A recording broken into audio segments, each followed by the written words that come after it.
Hello friends, Sindhu Bhairavi என்ற எபிசோடில் என்ன நடக்கலாம் அப்படிங்கிறத பற்றி பார்க்கலாம். இன்றைக்கான எபிசோட் இன்ட்ரெஸ்டிங்கான எபிசோட் அப்படின்னே சொல்லலாம். ஆறுமுகத்துக்கு சிறந்த விவசாயி அப்படிங்கிற ஃபங்க்ஷன் ஏற்பாடெலாம் நடந்துகிட்டு இருக்கு. அந்த ஃபங்க்ஷனுக்கு போகிறதுக்கு சிவா கிட்ட சிந்து என்ன புடவை கட்டிட்டு போகிறது அப்படிங்கிற மாதிரி கேட்டுட்டு இருக்காங்க. சிவாவும் பார்த்தோம் அப்படின்னா அதுக்கு இந்த புடவை கட்டு அப்படி இப்படின்னு சொல்லி பேசிகிட்டு இருக்காங்க. ஒரு மாதிரி காமெடியாக ஜாலியான மூமெண்ட்டாக இருக்குது. அடுத்து பார்த்தோன்னா ஆறுமுகம் வந்து பைரவி கிட்ட நீ அந்த ஃபங்க்ஷனுக்கு வரணும் அப்படின்னு சொல்லி புடவெல்லாம் எடுத்து வந்து கொடுக்குறாங்க. ஆனாலும் பார்த்தோம்னா பைரவி ஆரம்பத்திலேருந்தே நான்லாம் வரல அப்படிங்கிற மாதிரி சொல்லிட்டு இருக்காங்க. இடையில கொஞ்சம் காமெடி பண்ணோம் அப்படிங்கிறதுக்காக பார்த்தோம் அப்படின்னா இங்கே மகா குரூப்ஸ் இருக்காங்களா, அதான் மகா, எசக்கி, ஐசு 3 பேர் உட்காந்துருக்காங்க. ஐசு நிறையா சாப்பிட்டுட்டு இருக்காங்க. உடனே ஐசு வந்து கிண்டல் பண்ணிட்டு இருக்காங்க. அடுத்து இந்த ஆறுமுகத்தோட ஃபங்க்ஷனுக்கு போகிறதா அப்படின்னு கேட்கும்போது இல்லை ஐசுக்கு வந்து உடம்பு சரியில்லை அப்படின்னு சொல்லி நம்ம போவேணாம் அப்படிங்கிற மாதிரி வந்து மகா ஒரு சொல்லிடுறாங்க எசக்கி கிட்ட. இப்போ பார்த்தோம் அப்படின்னா ஃபங்க்ஷனுக்கு எல்லாரும் கிளம்பி ரெடி ஆகிட்டு போகலாம் அப்படிங்கிற மாதிரி யோசிக்கும் போது இப்போ பார்த்தா பைரவி வரல, உடம்பு சரியில்லை அப்படிங்கிற மாதிரி சொல்கிறாங்க. ஆனால் ஆறுமுகத்துக்கு தெரியும் ஏன் வரல அப்படின்னு. மறுபடியும் பைரவி கிட்ட போய் பேசுகிறாங்க. பைரவி சொல்கிறாங்க நான் ஃபங்க்ஷனுக்கு வரேன், ஆனால் எனக்கு நீ டிவைஸ் கொடுக்குறியா அப்படின்னு கேட்கும்போது ஆறுமுகம் எப்பயும் சொல்கிற மாதிரி நான் உயிரோடு இருக்க வரைக்கும் அது நடக்காது அப்படிங்கிற மாதிரி சொல்லிவிட்டு அப்படியே அங்கேருந்து கிளம்பிடுறாங்க.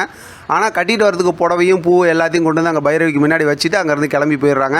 அடுத்து பார்த்தோம் அப்படின்னாக்கா எல்லோரும் கிளம்பி, அதாவது இவங்க மட்டும் கிளம்பி போகிறாங்க. அங்கே ஃபங்க்ஷனில் பார்த்தோம் அப்படின்னா இன்றைக்கான எபிசோடில் சிவாவும் சிந்துவும் சரியான காமெடி செம்ம சூப்பராக பண்ணுறாங்கன்னு வச்சுக்கலாம். ஏன்னா அதாவது சிந்து பார்த்தோம் அப்படின்னா ஒரு கலர் கண்ணாடி போட்டுக்கிட்டாங்க. அடுத்து வந்து சிவா கிட்ட சின்ன பிள்ளையாக இருக்கும்போது என்ன நடந்துச்சு அப்படிங்கிற விஷயத்தெல்லாம் சொல்லி பலூன் வாங்கிட்டு அப்படி இப்படின்னு சொல்லி ரொம்பவுமே ஜாலியாக எப்பயும் அந்த குட்டி பொண்ணு மாதிரி சின்ன பொண்ணு மாதிரி நடந்துவாங்கள்ல, அந்த மாதிரிலாம் பேசி சிவா கிட்ட செம்ம ஜாலியாக என்ஜாய் பண்ணுறாங்க. சிவாவும் நல்லா ஜாலியாக சிரித்து பேசிக்கிட்டு இருக்காரு. அடுத்து பார்த்தோம் அப்படின்னா ஆறுமுகம் வராங்க, காயத்ரி அவங்க தங்கச்சி வராங்க, இப்போ அன்னபூர்ணி வராங்க. பார்த்தா பைரவி இல்லை. இந்த பக்கத்து பார்த்தா சிவா சிந்து இருக்கிறாங்க. அடுத்து பார்த்தோம்னா இப்போ சிவா அதாவது சிந்துவோட அப்பா வந்துட்டு எங்கே பைரவி வரலையே அப்படின்னு கேட்குறாங்க. பைரவி வந்து இந்த மாதிரி அதாவது உடம்பு சரியில்லைன்னு சொல்லி இருந்துக்கிட்டாங்க அப்படின்னு சொல்லி சொல்கிறாங்க.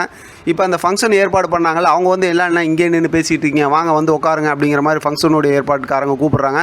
இப்போ இவங்களாம் வந்து பார்த்தோம் அப்படின்னா இங்கே என்ன நடக்குது, ஆறுமுகத்துக்கு எவ்வளோலாம் மரியாதை செய்கிறாங்கிற விஷயத்தை நம்ம போய் பைரவிகிட்ட சொல்லலாம் அப்படிங்கிற மாதிரி சொல்கிறாங்க. அடுத்து இவங்களாம் அப்படி கிளம்புறாங்க. பார்த்தா அந்த இடத்துக்கு சஞ்சய் வராங்க. இப்போ ஆறுமுகத்தை பார்க்கும்போது 2 பேரும் ஒருத்தர் முறைச்சிக்கிறாங்க. இப்போ சஞ்சய் கேட்குறாங்க நீ எதிர்பார்க்கல நான் இங்கே வந்த விஷயத்தை அப்படின்னு சொல்லும்போது இப்போ ஆறுமுகம் இருந்துக்கிட்டு ஆமாம் இரும்பு அடிக்கிற இடத்துல ஈக்கு என்ன வேலை அப்படிங்கிற மாதிரி சொல்கிறாங்க.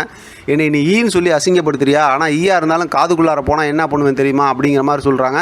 இப்போ ஆறுமுகம் ஒரு பக்கத்து முறைக்கிறாங்க, சஞ்சய் ஒரு பக்கத்து முறைக்கிறாங்க. அதோட இன்றைக்கான எபிசோட் முடிச்சிருக்காங்க. கண்டிப்பாக இந்த ஃபங்க்ஷனில் ஏதாவது ஒரு கலாட்டா பண்ண போகிறாங்க அப்படிங்கிற மாதிரி தான் யோசிக்க தோணுது.